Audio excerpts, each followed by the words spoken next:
Hello and welcome to round 7 of the 2016 TW Steel Inter Heats Championship. We're here at lovely Daytona Sandown Park. No horses going around today, just the fast and furious DMAX karts for what is round 7 then. Now a significant change in the championship last time at Wilton Mill. Lee Hollywood took the win and the championship lead away from Bobby Trunley. He only leads by 4 points, and I was speaking to Lee earlier and I said, "Oh, what's your prediction for the race?" And he said, "Well, none of us have really driven round here before. We're going the wrong way round the circuit on the alternate layout." So he said, well, anything can happen, and that's good news for us. Maybe we'll see a surprise. Who's going to walk away the championship leader, though? Will it be Bobby Trunley or will it be Lee Hollywood? Bobby Trunley could certainly do with a win here today. Let's head straight into the final then with a quick recap on the heats first before we go and see who walks away the championship leader. Right then, it's round 7 of the TW Steel DMAX Inter Heats Championship. This is the final. We've had the 3 heats. Joining me is Henry Bedette, and the karts are preparing for the start of the race. 11 minutes plus a lap. We're at Daytona Sandown Park. We're on the alternate reverse layout. On pole position is Lee Hollywood. Alongside him is Bobby Trunley. Henry, they are the 2 championship contenders. Who will be first down towards that first corner? Well, Hollywood has had the upper hand ever so slightly. They've had a bit of an incident in their first heat, so they're not exactly on friendly terms at the moment, and already we can see arms in the air. Arms should be for steering the karts, not for gesticulating at this early stages. They somehow all get through. Hollywood has the initial advantage. Trunley fighting tooth and nail to hold on to second place. I think that may have been Xander Mahoney in third. It's actually Mahoney in fourth. So the other driver with the black race suit and white helmet is Chris Alcock. And then we got Richard Lacey, Alan Curtis, Jonathan Purton down towards the back with Tom Eastwood, Chris Talabi, Luke Cousins. Rounding out the field, 3, 6, 9, 10 drivers. Yeah, we don't seem to have Mike Montana with us, so he's withdrawn very sadly. But Lee Hollywood, who has not been as quick as Bobby Trunley, but he's been able to use his track position and grid positions during the heat races to outscore Trunley. Although I think Trunley knows that the final, it's double points, and he can make a move. I got a feeling he will want to make the move and make a very decisive move in this 11-minute plus 1 lap heat. Well, Lee Hollywood comes into turn number 7 and doing very well. Chris Alcock in third place there, chasing Trunley and Hollywood, but Bobby Trunley looking pretty aggressive, and he just about shaves the rear bumper of Hollywood's kart. I think Lee Hollywood's going to have to make the rear end of his machine very, very wide indeed. So for anyone, this quick announcement, can all drivers please remember to return their transponders before you leave the circuit. So all drivers please return your transponders before you leave the circuit. Well, this is lap number 3 then. It's still Lee Hollywood who leads this, not only for the race win, but there's a championship at stake here. And there goes Bobby Trunley up the inside at turn 7. Can he make the move stick? He's going to have to try and go around the outside at turn 8. And has got the better run down the start-finish straight. Always going to try into turn 1, and Bobby Trunley goes up the inside and takes the lead away from Hollywood, who is not prepared to give up. And certainly they were trading bodywork coming through the first couple of corners, and Lee Hollywood not too happy with Bobby Trunley's move there. Chris Alcock, meanwhile, is just thinking, well, maybe I should just sit here in third, because Bobby Trunley and Lee Hollywood for the first time, not for the first time today, don't look too happy with each other. So Chris Alcock, he's quickest on circuit. He's done a 46.401. May you be happy just sitting behind Lee Hollywood here and pushing him back to Bobby Trunley. 4th place then is Jonathan Purton. Then it's Xander Mahoney. Then Richard Lacey. Richard Lacey won last time out, not having as good a run this time. He's down in 6th place. And it's Alan Curtis. Luke Cousins, who's had a an absolute disaster of a race. Let's in fact go on board with Luke Cousins now, see if we can figure out any kind of problem. He heads down towards turn number 4 through Vale, and it just seems to be losing touch going through there into turn 5 now. Ahead of him, Alan Curtis and Richard Lacey, the two drivers in the red race suits. They now head up towards turn number 6. Through they go, and there's a move ahead of Cousins actually, and that was Alan Curtis trying to go up the inside of Lacey, and well, Cousins might be able to benefit from this. Curtis has gone through to 6th place. Cousins remains in 8th, but can he make a move into turn number 1? Well, he ran wide out of the last corner. That certainly didn't help his case. And through turn 2, now through 3, we'll be hoping that battle resumes. But back out front, Bobby Trunley set a new fastest lap, 46.014. He's put 7 tenths between himself and Lee Hollywood. Chris Alcock is still there in 3rd place. As the leaders, the 3 leaders, pretty much they're maybe fairly spread apart, but they are all on their own in terms of a lead group. With 4th place around 2 seconds behind, I think that is. But Henry, it's the point in the race now where Lee Hollywood needs to start closing in on Bobby Trunley. Well, is this the calm before the storm, or has Bobby Trunley done just enough? The race leader sets a new fastest lap as he goes through the Vale corner down towards turn number 5, and the lead trio have calmed down a little bit. Trundley 8 tenths up on Hollywood. Alcock coming up through turn number 6 there with the black suit and the white helmet. He is now a full second behind Hollywood, but he has got a handy advantage over Jonathan Purton in the all-black crash helmet and suit. He who runs in 4th place. 5th is Xander Mahoney, and 6th coming across the line now is Alan Curtis. And behind Alan Curtis, the best battle on circuit between Richard Lacey, Luke Cousins and Chris Talabi.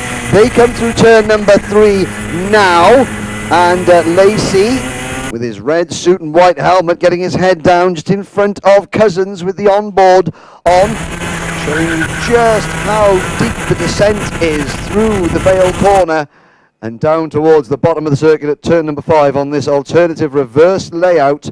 And now how steep the climb is, and the onboard camera simply doesn't do the elevation change here at Sandown Park justice.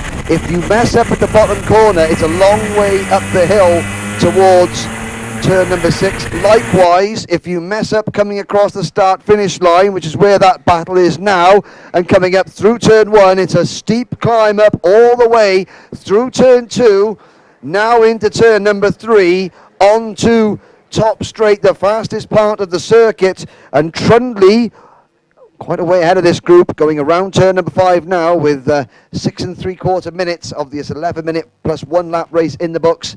Is 8 tenths up on Lee Hollywood. Last time around, Hollywood was 5 thousandths quicker. Well, it's not enough. It's not enough for Lee Hollywood.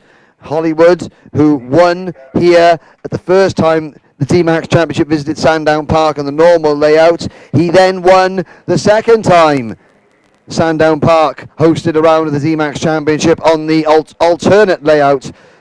Nobody has driven the reverse alternate layout yet, but Bobby Trundley started the season with a win, has then played second fiddle to Hollywood in the subsequent 5 races. Looks like he will change that statistic.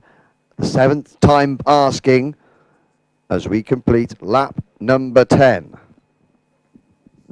Yeah, this significant in the championship. Lee Hollywood inherited the championship lead last time out at Wilton Mill, where Bobby Trunley had far from a good race on that day. Lee Hollywood took the win, but Bobby Trunley seems to have found his form again here at Daytona Sandown Park on this alternate reverse layout, and Lee Hollywood simply has no answers to his pace at the moment. 1.3 seconds is the gap.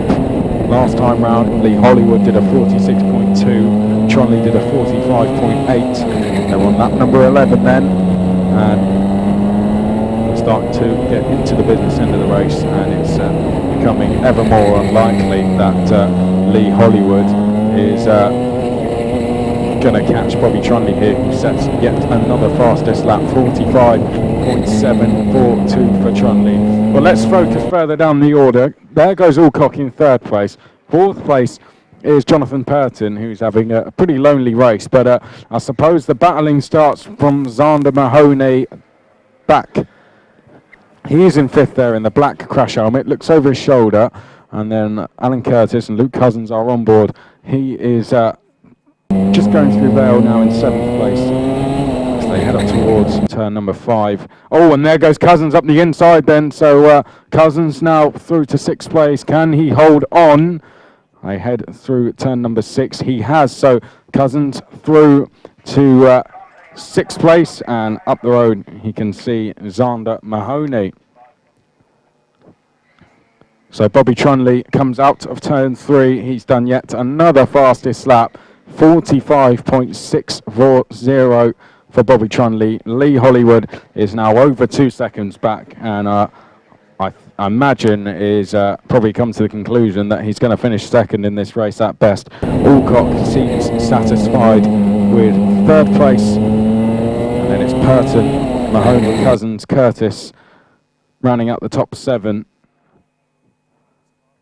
As we have just 1 minute to go then, Bobby Trunley starts lap number 14.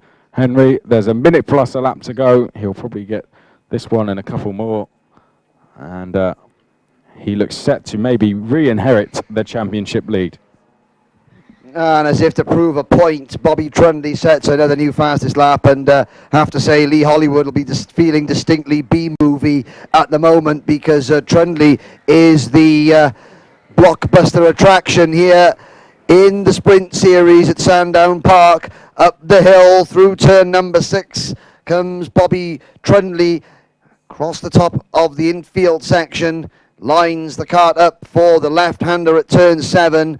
Now down towards turn number 8. He comes across the line to complete lap number 14 with 10 seconds to go. So next time around, he'll be taking the last lap board, and you have to look all the way back to the battle that comes across the start-finish line now between Xander Mahoney in 5th and Luke Cousins in 6th to find any real sort of potential last lap action. On to the top straight goes Mahoney with the black and white race suit, and then it's Cousins right behind him. Alan Curtis and Chris Talabi are in close company as well as we head into turn number 5, but that is happening half a lap behind the race leader, and now to be Inter Heats winner here in just 900 meters time. That's Bobby Trunley, and Chris, the battle is on for 5th, 6th, 7th and 8th, because Bobby Trunley can quite literally trundle home. Yeah, Xander Mahoney under some pressure now. Luke Cousins, will he make a move into turn 3? No. Well, didn't feel close enough, but he's got plenty of more opportunities. The next of them being at Vale. He certainly looks like he wants to go to the inside.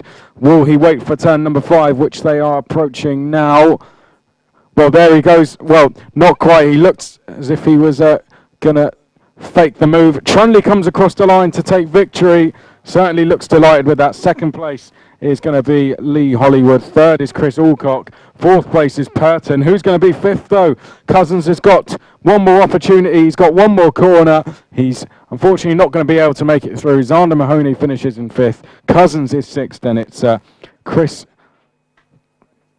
Talabi finishes in 7th. Then it's Alan Curtis, Tom Eastwood and Richard Lacey. So Bobby Trunley back in winning form in the Inter Heats Championship after Lee Hollywood dominated the last 2 rounds. Lee is going to have to settle for second this time, and third place goes to Chris Alcock. That's the best smile all day. Excellent. Chris, podium, you must be happy? Oh yeah, very happy. I came with the aim of consolidating third in the championship. I think Richard's like 1 point behind me or something. So I said I wanted a podium. I'm not quite good enough yet to match them two, so third's about as good as I can manage. I've done it, I'm happy, good day. Balanced the living room out a bit with an even number of trophies again. So yeah, we'll do. Good stuff. And Lee, you know, your heats went better than your final, but still second place, very good. Do you know how it all worked out on overall points? I think I might be slightly. I think I might come away with more points than I came here with, which is good. So I think I kind of extended my lead over Bobby slightly.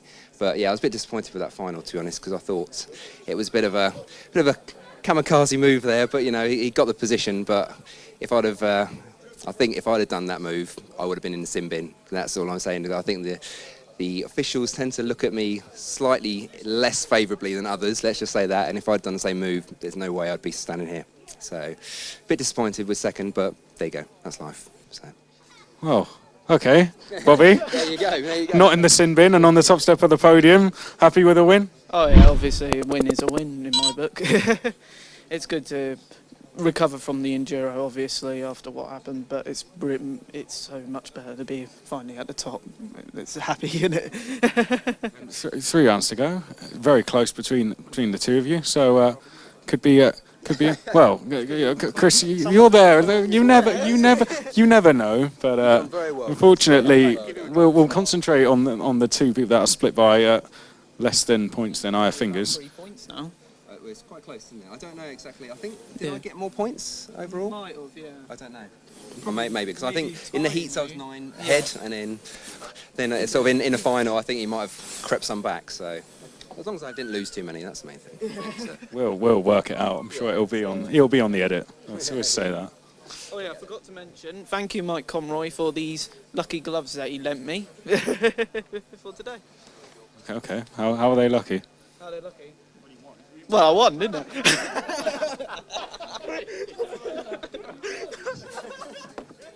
If you've enjoyed the racing today at Sandown Park, why not join us at the next round? To book your place on the grid, visit our website or call this number.